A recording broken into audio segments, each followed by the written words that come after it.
Friends, ನಮಸ್ಕಾರ ಎಲ್ರಿಗೂ. Welcome back to our YouTube channel NSP YouTube ಚಾನಲ್ಗೆ ನಿಮ್ಮೆಲ್ಲರಿಗೂ ಸ್ವಾಗತ. ಫ್ರೆಂಡ್ಸ್, ಇವತ್ತು ಸಂಕಷ್ಟಾರ ಚತುರ್ಥಿ ಇರೋದ್ರಿಂದ ನಾನು ಎಷ್ಟೊಂದು ಗರ್ಕೆನ ಕುಯ್ಕೊಂಬಂದಿದ್ದೀನಿ. ಇವಾಗ ಮಳೆ ಇಲ್ಲಲ್ಲ, ಎಲ್ಲ ಬಿಸಿಲಿಗೆ ಎಲ್ಲ ಸುಟ್ಟೋಗಿರೋ ಥರ ಆಗಿದೆ ಗರ್ಕೆ. ಅದನ್ನು ನೀಟಾಗಿ ನಾನು ಕ್ಲೀನ್ ಮಾಡಿಕೊಂಡು 21 ಗರ್ಕೆನ ಒಟ್ಟು ಮಾಡಿ ಒಂದು ದಾರದಿಂದ ಕಟ್ಕೊತಾ ಇದ್ದೀನಿ. ನೋಡಿ, ಇವಾಗ ಈ ಥರ ಇಷ್ಟು ಗರ್ಕೆ ಇದ್ರೂ ನನಗೆ ಸ್ವಲ್ಪ ಅಷ್ಟೇ ಗರ್ಕೆ ಸಿಕ್ಕಿದ್ದು. ನೋಡಿ, ಇಷ್ಟೇ ಎಷ್ಟಿದೆ. ಫಸ್ಟು ನಾನಿವಾಗ ಡೈಲಿ ನಾನು ಇದೇ ರೀತಿ ಮೊದಲು ಪೂಜೆ ಆದಮೇಲೆ ಕಾಫಿ ತಿಂಡಿ ಎಲ್ಲ ಪ್ರತಿದಿನ ಇದೇ ರೀತಿ ಇರುತ್ತೆ. ನಾನೇನು ಆ ಥರ ಗ್ರ್ಯಾಂಡಾಗೆಲ್ಲ ಏನು ಪೂಜೆ ಮಾಡಲ್ಲ. ಎಷ್ಟು ಹೂವಿದೆ ಅಷ್ಟು ಹೂವು ಹಾಕ್ತೀನಿ. ನನಗೆ ಯಾವ ರೀತಿ ತೋಚತ್ತೆ ಆ ರೀತಿ ಮಾಡ್ತೀನಿ. ನಾವು ಚಿಕ್ಕದ್ರಿಂದ ಯಾವ ರೀತಿ ಮಾಡ್ಕೊಬಂದಿದ್ದೀವಿ ಅದೇ ರೀತಿ. ಇವಾಗ ಸಂಕಷ್ಟ ಇರೋದ್ರಿಂದ ನಾನು ಉಪವಾಸ ಇರ್ತಿದ್ದೀನಿ. ಉಪವಾಸ ಇದ್ದು ಸಂಜೆ ಚಂದ್ರ ನೋಡಿ ಊಟ ಮಾಡ್ತೀನಿ.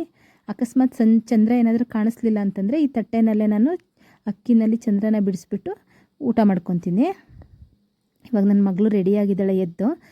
ನಾನು ಸ್ವಲ್ಪ ಬೆಳಗ್ಗೆ ಬ್ಯುಸಿ ಇರೋದ್ರಿಂದ ನೀನು ಇವತ್ತು ರೆಡಿಯಾಗು ಪಂಚಮಿ ಅಂತ ಹೇಳಿದೆ. ಸರಿ ಆಯಿತು, ನಂದು ವೀಡಿಯೋ ಮಾಡು, ನಾನು ರೆಡಿ ಆಗ್ತೀನಿ ಅಂತ ಹೇಳಿದ್ಲು. ಸರಿ ಆಯಿತು ಅಂತ ಹೇಳಿದ್ದಕ್ಕೆ ಅವಳೇ ನಾನು ವೀಡಿಯೋ ಮಾಡ್ತೀನಿ ಅನ್ನೋ ಖುಷಿಲೇ ಫುಲ್ಲು ರೆಡಿ ಆಗ್ತಿದ್ದಾಳೆ. ಅವಳೇ ಎಲ್ಲ ಮಾಡ್ಕೊತಾ ಇದ್ದಾಳೆ. ನೋಡಿ, ಇವಾಗೆಲ್ಲ ರೆಡಿ ಆಗು ಅಂತ ಹೇಳಿದ್ದೀನಿ. ಬೇರೆ ದಿನ ಎಲ್ಲ ಈ ಥರ ಇರಲ್ಲ, ನಾನೇ ರೆಡಿ ಮಾಡಬೇಕು. ಇವತ್ತು ವೀಡಿಯೋ ಮಾಡ್ತೀನಲ್ಲ ಅನ್ನೋ ಖುಷಿಗೋಸ್ಕರ ರೆಡಿ ಆಗ್ತಿದ್ದಾಳೆ ಅಷ್ಟೇ. ಇವಳು ಲೆಫ್ಟ್ ಹ್ಯಾಂಡು ಆದ್ರೂ ನೋಡಿ, ಸ್ಟಿಕ್ಕರ್ ಮಾತ್ರ ನೀಟಾಗಿ ಇಟ್ಕೊತಾಳೆ. ಒಂದು ಡಾಟ್ ಅಥವಾ ಒಂದು ಲೈನ್ ಹಾಕ್ಕೊತಾಳೆ.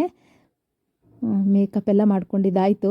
ಇವಾಗ ಬ್ಯಾಡ್ಜು, ಶೂದು, ಸಾಕ್ಸು ಎಲ್ಲ ಅವಳೇ ಹಾಕ್ಕೊಂಡಿದ್ದಾಳೆ. ಇವತ್ತು ಎಲ್ಲ ಹಾಕ್ಕೊಂಡು ಎಲ್ಲ ರೆಡಿಯಾಗಿ ತಿಂಡಿ ಕೊಡೋ ಟೈಮಲ್ಲಿ ಅವಳಿಗೆ ಕೋಪ ಬಂದುಬಿಡ್ತು. ಅವಳಿಗೆ ಪುಳಿಯೋಗರೆ ಇಷ್ಟ ಇಲ್ಲ.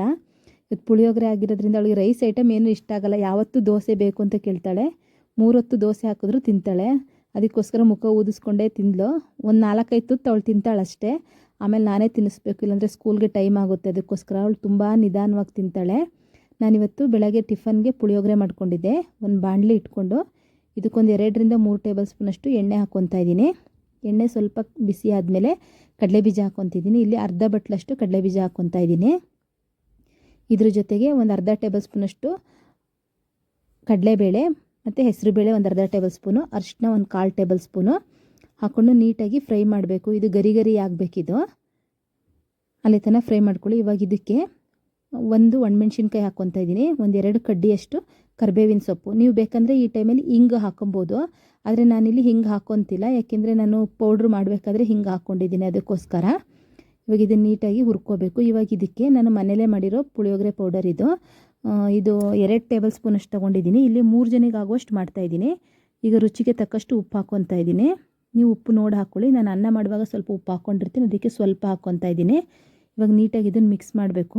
ಒಂದು ನಿಂಬೆಹಣ್ಣು ಗಾತ್ರದಷ್ಟು ಹುಣಸೆ ಹಣ್ಣನ್ನ ನಾನು ನೀರಲ್ಲಿ ನೆನೆಸಿ ಇಟ್ಕೊಂಡಿದ್ದೀನಿ. ಅದರದ್ದು ರಸ ತಕ್ಕೊಂಡು ಇವಾಗ ಇದಕ್ಕೆ ಹಾಕ್ಕೊತಾ ಇದ್ದೀನಿ.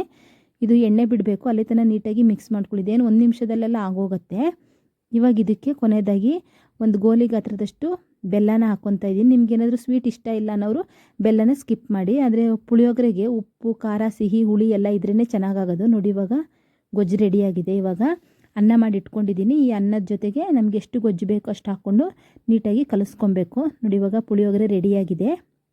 ತುಂಬ ಚೆನ್ನಾಗಾಗತ್ತೆ ಹೋಮ್ ಮೇಡ್ ಪುಳಿಯೋಗರೆ. ಫ್ರೆಂಡ್ಸ್, ನಾನು ಇದ್ರದ್ದು ಪೌಡರ್ ರೆಸಿಪಿನ ಯೂಟ್ಯೂಬಲ್ಲಿ ಅಪ್ಲೋಡ್ ಮಾಡಿದ್ದೀನಿ.